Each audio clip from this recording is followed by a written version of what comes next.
Hi dear students and viewers, welcome back to our channel Vinay Kumar Basics of Physics. Dear students, in this video I am going to explain about the angular quantum number. The first thing you have to know about the what are quantum numbers. What is the importance of quantum numbers? The quantum numbers are used to identify the location of the electron in the surrounding of nucleus.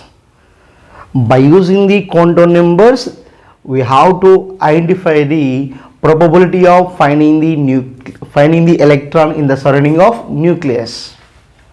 Clear, children? So I already explained in the previous video. I already uploaded one video for principal quantum number. First you have to watch it. After that only you must come to this video. Up to now you didn't see that video. I will provide the link of that particular video in this description and I will give it in the end cards also. First you have to watch that video. So dear students, how we can identify a student in a school or class with his name and by using his roll number and his father name, and after that class. In that class again section, after that again in which bench he was there, like that. So to identify the one student in a school, we have different properties to identify that one, by his name, by his class, and by his section, and by his position, and finally the location of the school also.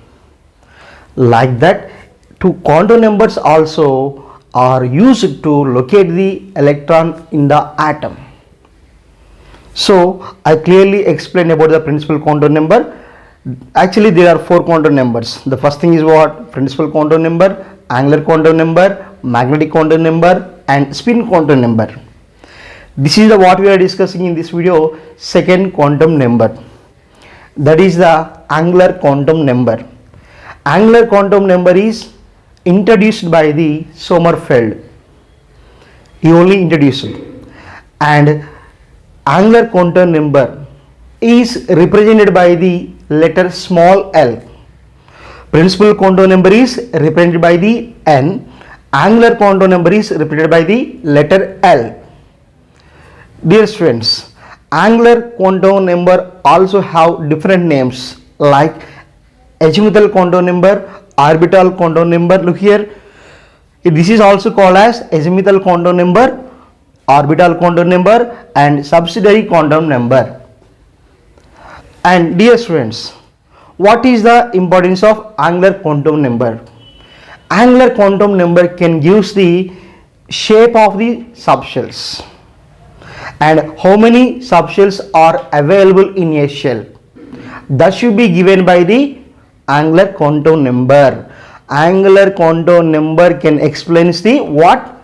Shape of the subshells and how many number of subshells in a shell. Dear students, L values are starts from 0 to n minus 1. Least value of angular quantum number is 0 and maximum value of angular quantum number is n minus 1.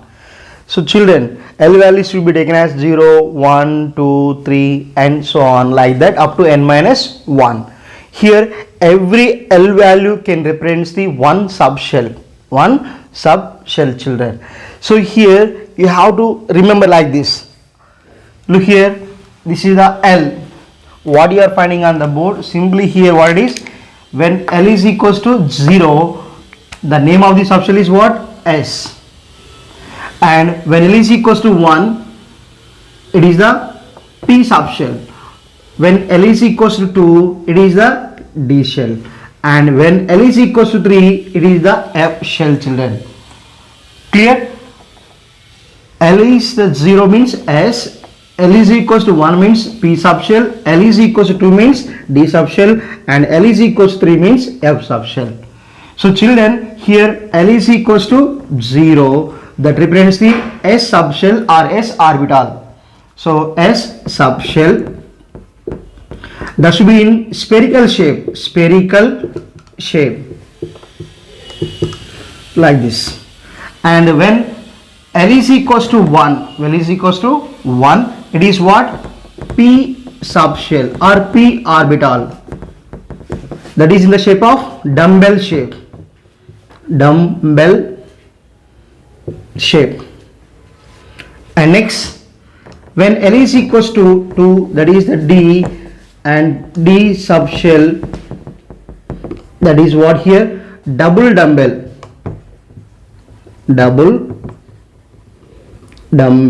shape, double dumbbell shape. So you have to remember like this, children. So the shape of the S orbital is what? Spherical.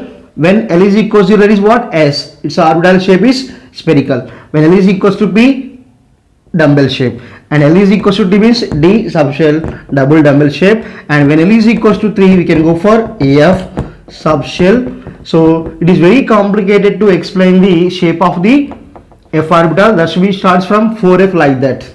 So I think up to 10 class, no need of any go to the very deeply into the F subshell. Clear? So in this way you have to remember the L values and their subshells.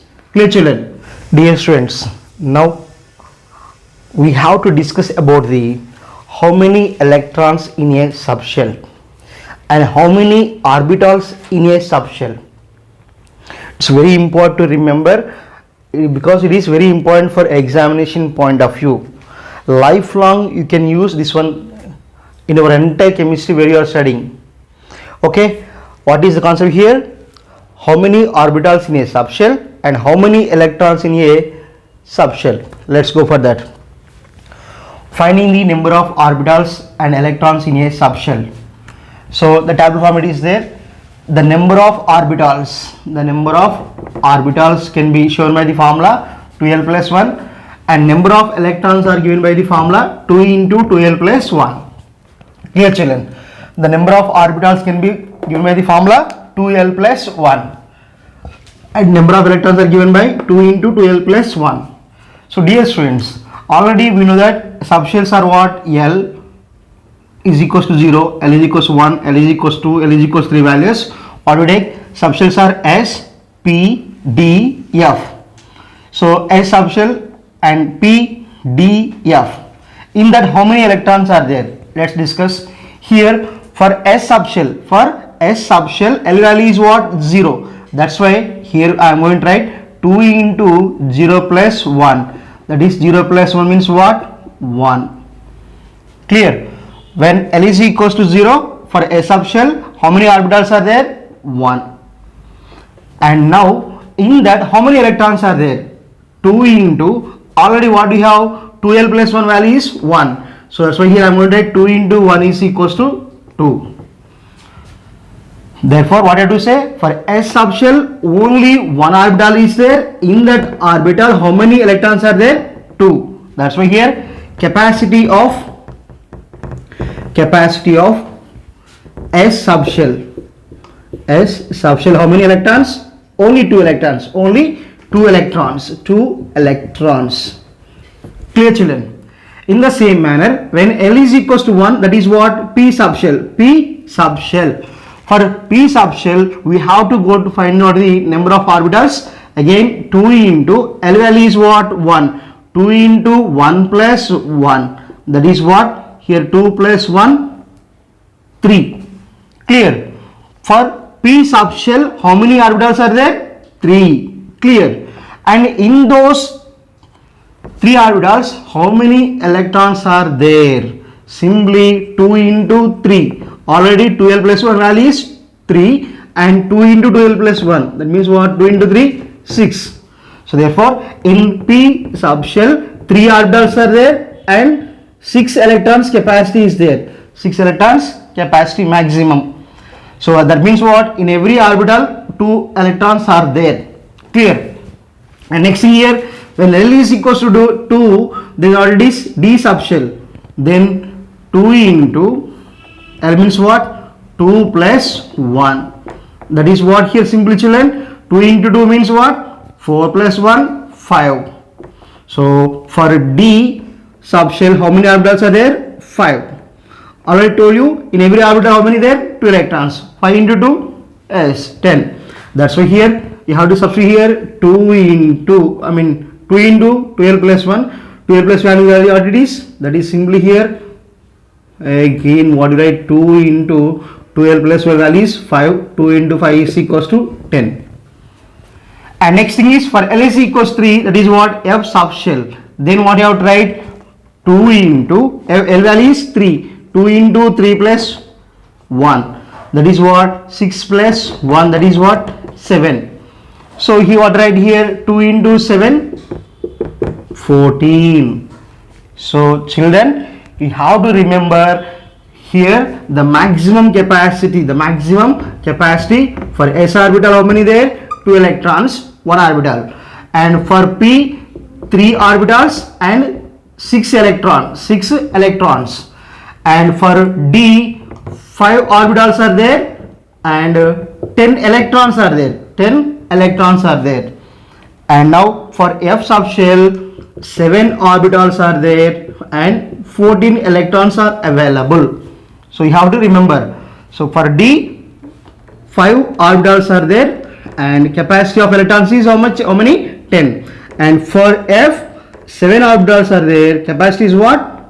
14 electrons. That's why you have to remember for S subshell we have only 1 orbital and capacity is 2 electrons. For P orbital, what you have to say? 3 orbitals are there. In that 6 electrons are there. The maximum capacity of SP subshell is what? 6 electrons. And similarly, in case of D, how many orbitals are there? 5 orbitals. And the capacity of electrons are what? 10. The maximum capacity of electrons in D subshell is what? How many? 10. And in case of F orbital, there are F subshell, there are 7 orbitals are there and the total capacity of F subshell is what? 14 electrons. Clear children?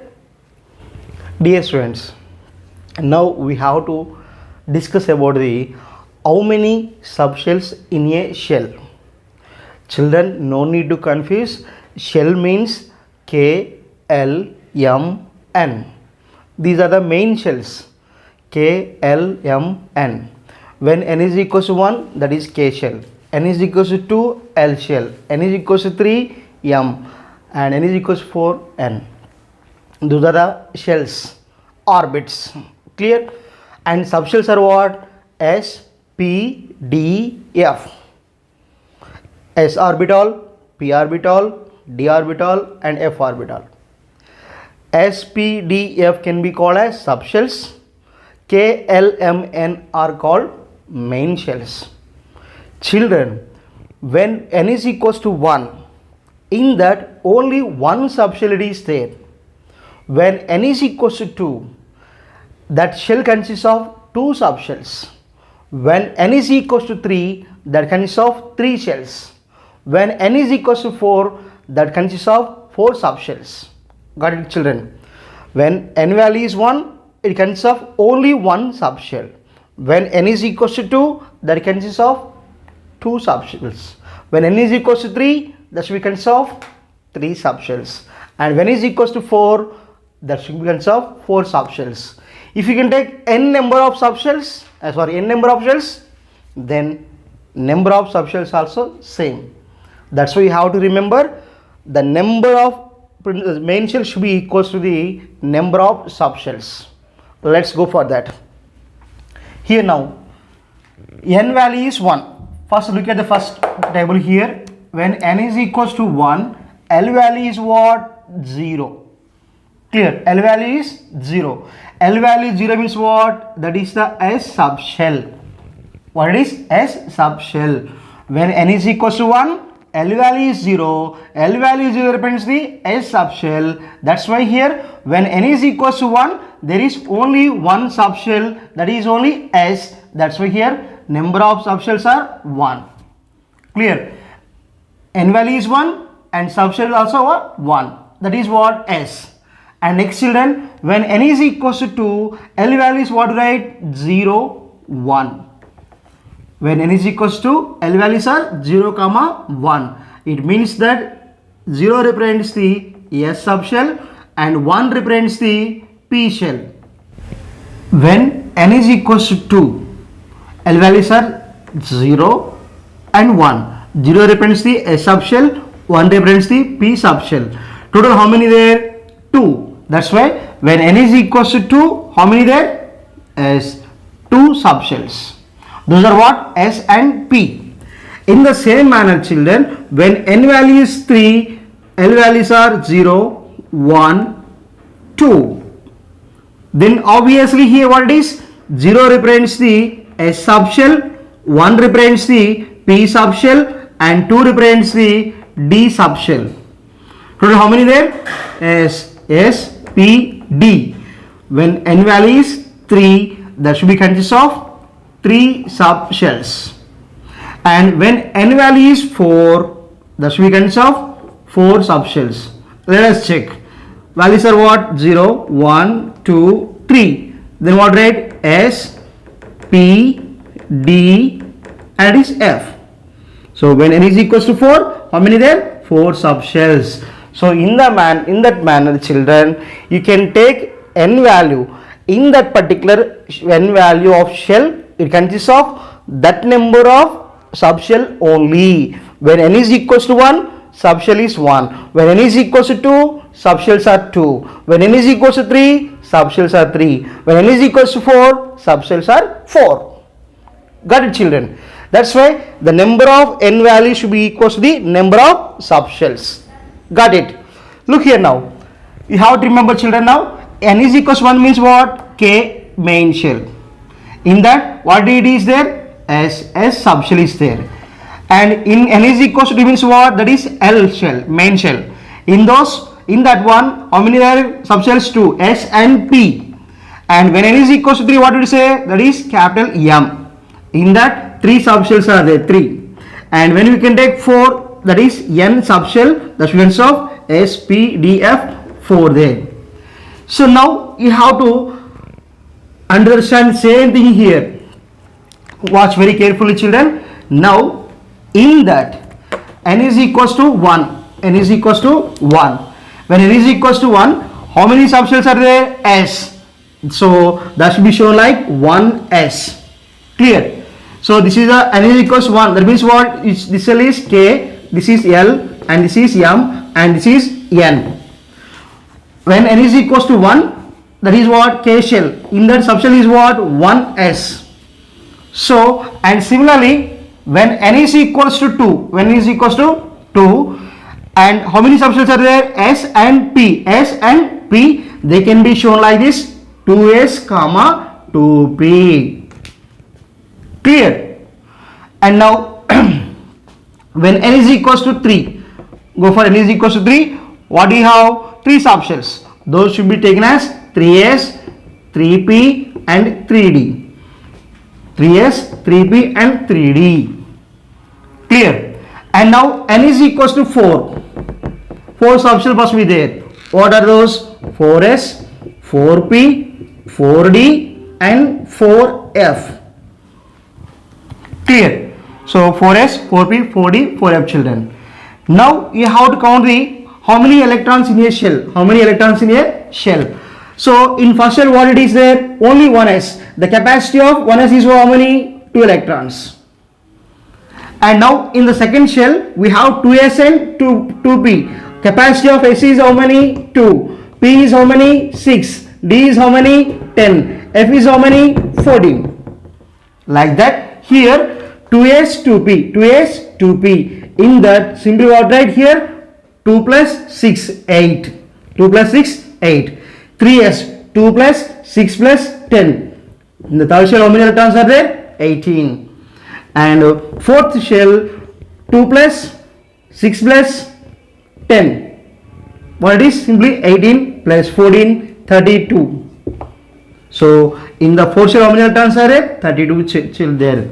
32 electrons are the children. Simply here, in this way you can understand the arrangement of electrons in the shells and subshells. In the first main shell, 1s it is there, s is the subshell. In that 2 electrons are there. In the main shell, 2 L shell, how many electrons are there? 8. In that, in the S subshell 2 there and P subshell 6 there.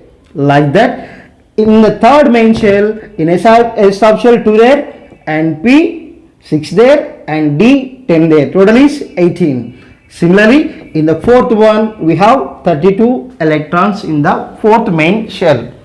So children, this is about the complete information about the angular quantum number and number of subshells and number of electrons in the subshells and total number of electrons in the main shell.